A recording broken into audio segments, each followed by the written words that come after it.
Good morning. This is the painter man, Jhonny La Salle, checking in again.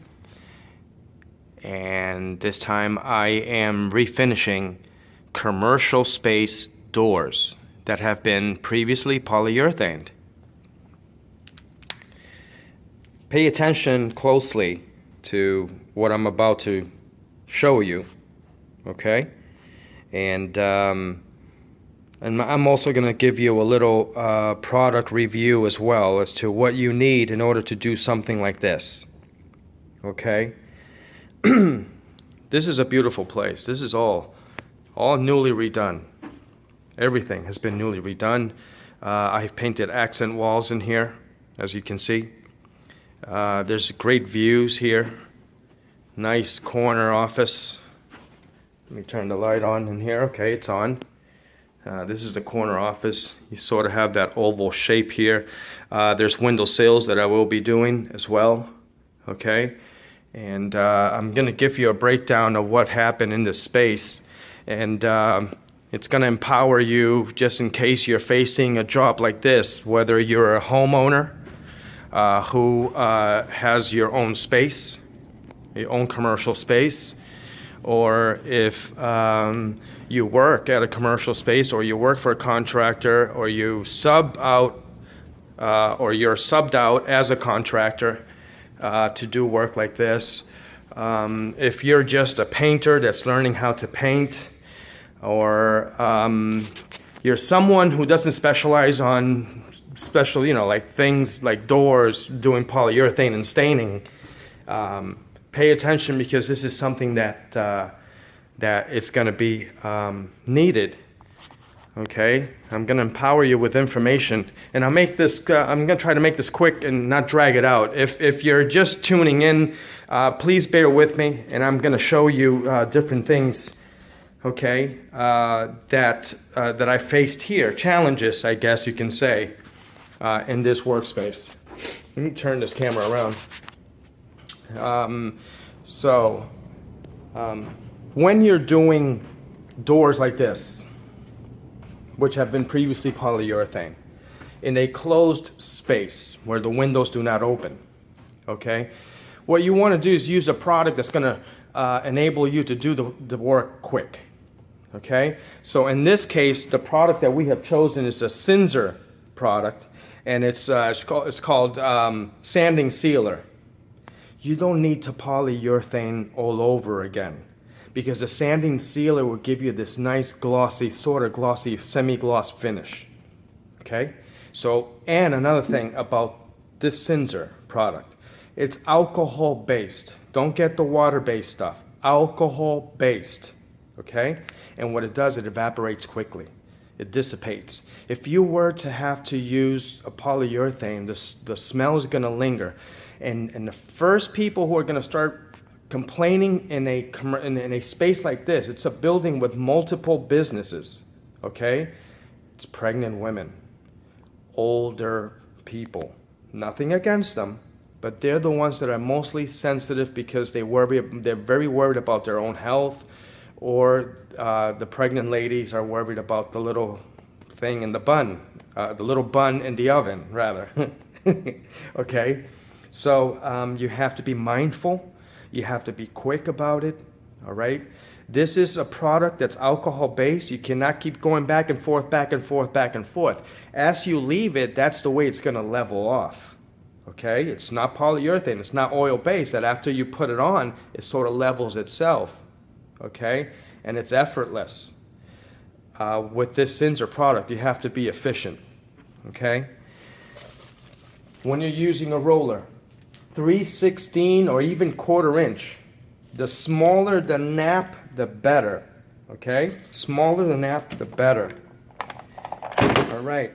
So this is what you're going to do. Usually what I do, because I'm here, I'm running this job.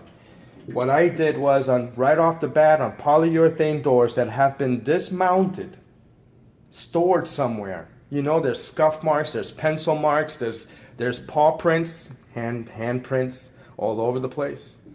Wilbon is the product. This smell is intrusive, but it evaporates quickly as well.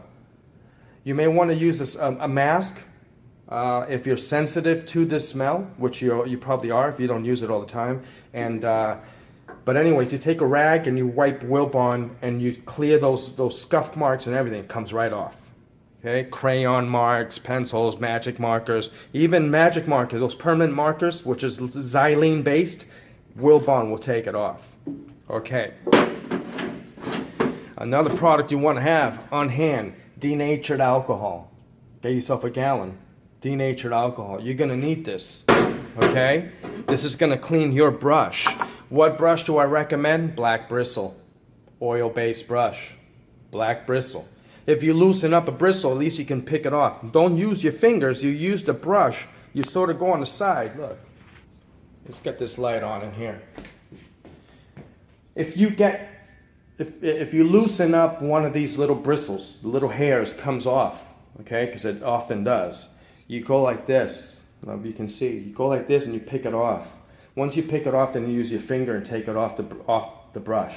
Okay? Don't use your hand after you've applied this product because you're going to leave fingerprints. As soon as you start applying this product, it starts curing, it starts setting. Okay? Don't play around with sanding sealer. Another thing, sanding sealer is something you use on virgin wood to seal it before. You don't use it. Okay, let me rephrase that.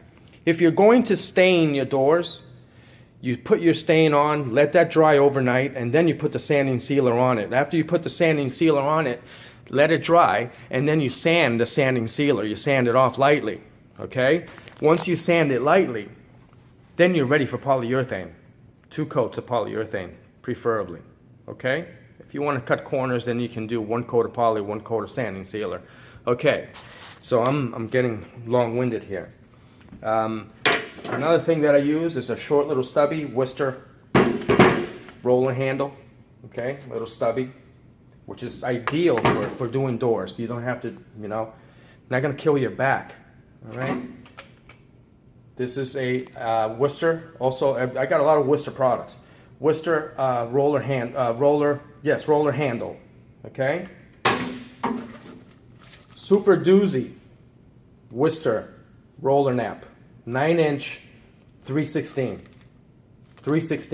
okay? So I can get a fine finish on that. Another thing you can do, this is the Radius 360, okay? It's a sanding head. You don't have those little long sanding heads that when you're sanding the wall, the thing flips on itself and it gouges the wall. No longer. You don't need to do that anymore. You go out and invest yourself. This is pricey, okay? But it'll last you a long time. I happen to have 2 of them. Sometimes I have 80 grit. Sometimes I put 120 on the other one, okay? So let me explain to you what happened to me on this job site. On this job site, I went and did a whole round. 17 doors. By the way, this gallon right here, this gallon of sanding sealer will yield 18 doors, at least 18 doors, and you're pushing it, okay? You have to remember, you got to cut around the hinges, okay?